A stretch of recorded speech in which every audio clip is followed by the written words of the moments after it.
settler colonial ideology. The Zionist entity's obliteration of Gaza and its people are possible in large part due to the United States' unequivocal monetary and political support. Since October 7th, it has become increasingly clear that the United States and Israel are best understood as one state with a shared identity rooted in imperialism, racism, and colonial violence. Under the Biden-Harris administration, the United States has sent $12.5 billion in military support and foreign aid to what has been labeled officially an apartheid state. When war criminal Benjamin Netanyahu visited our American Congress, he received 52 standing ovations from bipartisan elected representatives.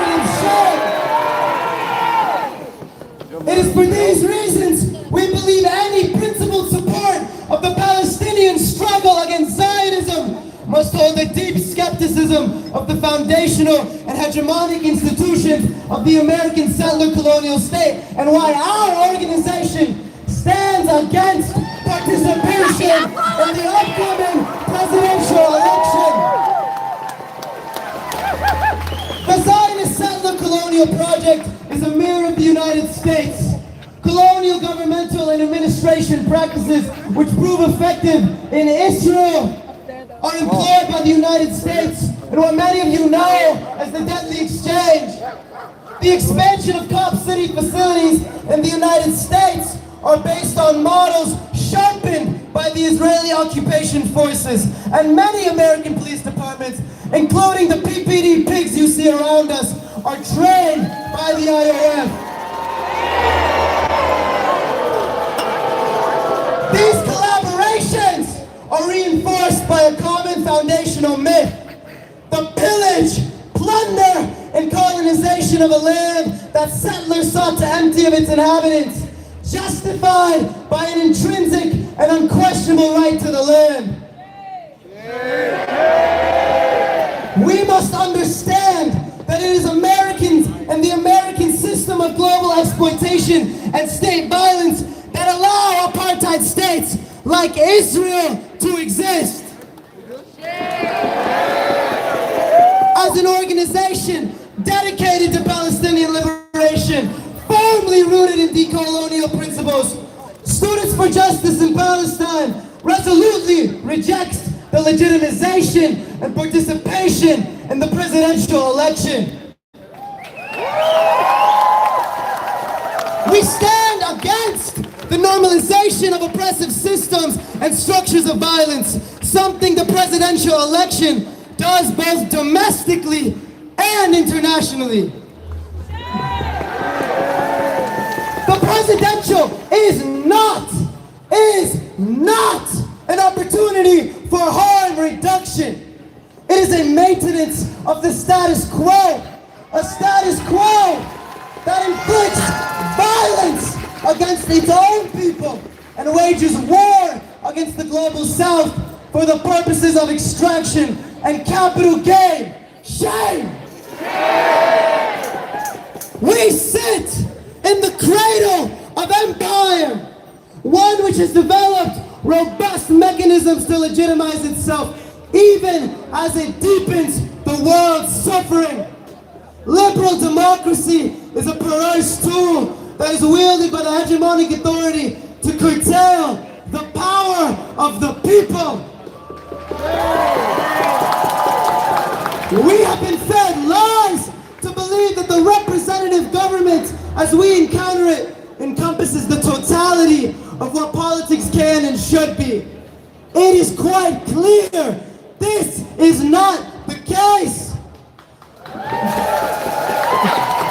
Neither candidate has condemned the genocide against the Palestinian people. Instead, both have reaffirmed their commitment to the Zionist entity's right to continue its campaign of ethnic cleansing. Shame! As the great revolutionary Kwame Ture once said,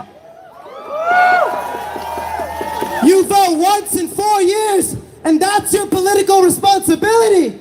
That's the height of bourgeois propaganda, making the people politically irresponsible,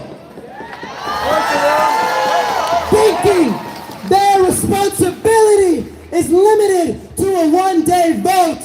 Politics is every day.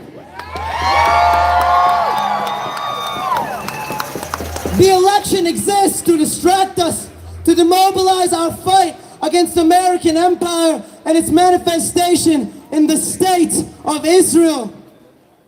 Participating in the upcoming presidential election is a declaration of support for the injustices inflicted upon Palestinians and all who are affected by U.S. policies. Whether blue or red, we are looking at two sides of the same colonial coin. Though the Democratic Party plays up its contrast with Republicans and moves towards the right wing whenever it gets the chance. This is what they did with Reagan, and this is its current response to Donald Trump. During Biden and Harris's time in office, they both oversaw the locking up of immigrants in cages, the whipping of Haitian migrants by border police, and the separation of children and parents seeking asylum. Shame! Every election, the same narrative is presented. Prevent fascism. Vote blue, then push left. Engage in harm reduction. And every election, it becomes clear that none of these are possible within our electoral system. By voting for anyone who has played a hand in a genocide and ethnic cleansing, you send a clear message that there is no red line. As long as the Democrats can present themselves as marginally better than their rivals, they earn your votes, no matter how violent or oppressive they are. It is our responsibility to show them that there is a line by threatening their electoral chances. We stand firmly against the U.S. electoral hypocrisy and the notion that any war criminal can ever be redeemable for the sake of bullshit liberal comfortability. Many of us took a stand against President Joe Biden due to his unabashed support of the genocide inflicted upon Palestinians. However, after Biden stepped down from the election, the party machine used this opportunity to sweep the question of Palestine under the rug and pursue progress on our own terms. It is not the state, and certainly not American politicians, who will liberate us, as long as this voting is central to our political lives. As brutal images of genocide emerge every day from Palestine, it remains imperative that we do not lose sight of our goals and de-radicalize our movement. It is time for us to mobilize against the Western imperialist apparatus and actively engage in boycotts, strikes, protests, liberated zones, and other forms of direct action. We, as Students for Justice in Palestine, disavow electoralism and make no concessions to the Zionist entity and its accomplices. Kamala Harris has no interest in a free Palestine, but our movement for liberation has never and will never champion American politicians. It involves us, the people, and we will continue to strike against U.S. empire as we work to dismantle the Zionist entity. Get out of the polls and into the streets. Free Palestine!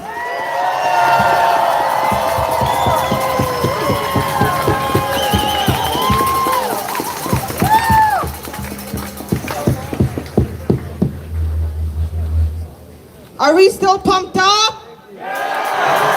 Are we ready to go home? I thought y'all were going to say yes, so I'd be very disappointed. We have our next speaker.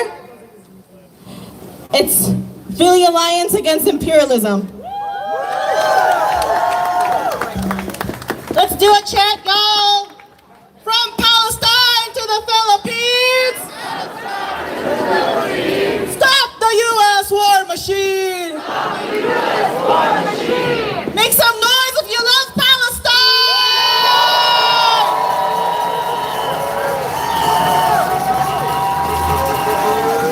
My name is Nina, and I am with the Philadelphia Alliance Against Imperialism, a working name for a coalition that grew out of the Philly Resist NATO coalition. We are a group of anti-imperialist organizations that are here with you all today in solidarity to protest the presidential debates because we say reject the rotten imperialist two-party system. Down with U.S. imperialism. Defend people's resistance and fight for liberation. Imperialism is not just senseless violence and war. Imperialism is a global economic system which has within it a chronic crisis. It is in chronic crisis because the people who rule this system will extract profits by any means possible. Therefore, the solution is for oppressed and working class people to fight imperialism by any means necessary!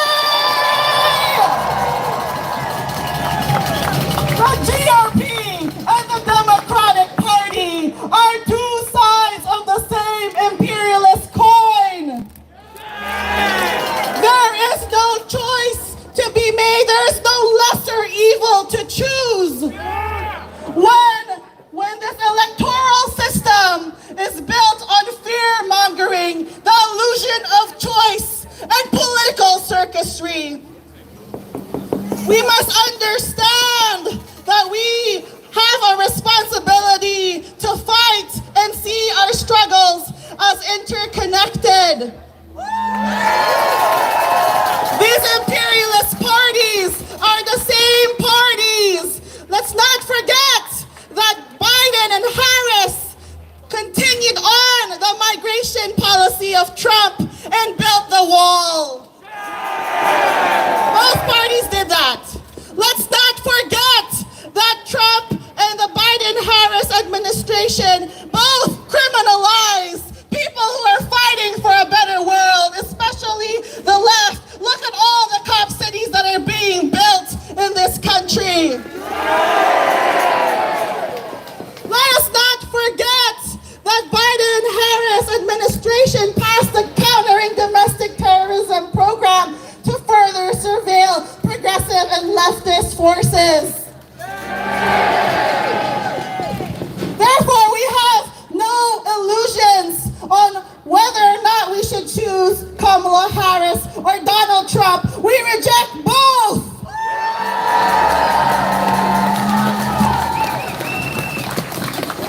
And we recognize, even here locally, our struggles are connected from Philadelphia to Palestine, to the Philippines, to Korea, to Puerto Rico, to Haiti, and to everywhere. It is connected because we have a common enemy in U.S. imperialism. And the top representatives of U.S. imperialism are right down the fucking street.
Free, free Palestine! Free, free, free Palestine! U.S. imperialist! Number one terrorist! U.S. imperialist! Our number one terrorist! Our number one terrorist! Free, free Palestine! Free, free, free Palestine! Free, free Palestine! Free, free, free Palestine! Make some noise for yourselves!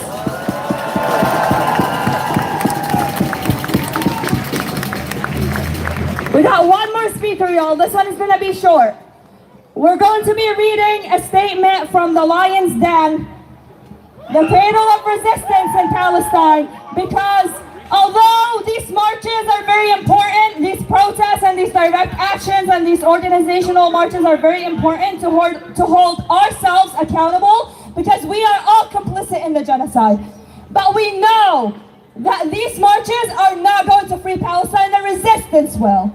The Palestinians' resistance in the motherland will free Palestine. These marches are for us to hold ourselves accountable and hold our institutions and our country accountable for being complicit in the genocide, because we are all funding it. Whether you're a student paying tuition or a worker getting your paycheck and your tax deducted every paycheck, all of us are paying for this genocide, every single one of us. So as you march, you want to keep that in mind, that you yourself are funding the occupation. You yourself are funding the bombs that are being dropped. And although these protests are very important, we are holding ourselves accountable for what we are paying for.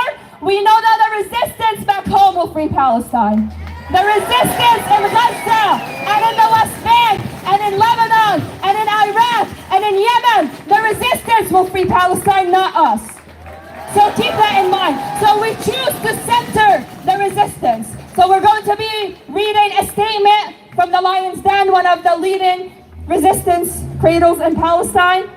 And I want you all to listen carefully and fathom those words, because those words are directed to us, the people who are in the country, in the belly of the beast that is funding this genocide. These words are from the resistance fighters themselves about the election. So please keep that in mind and fathom every single word you hear. Give it up for our next speaker to read the statement.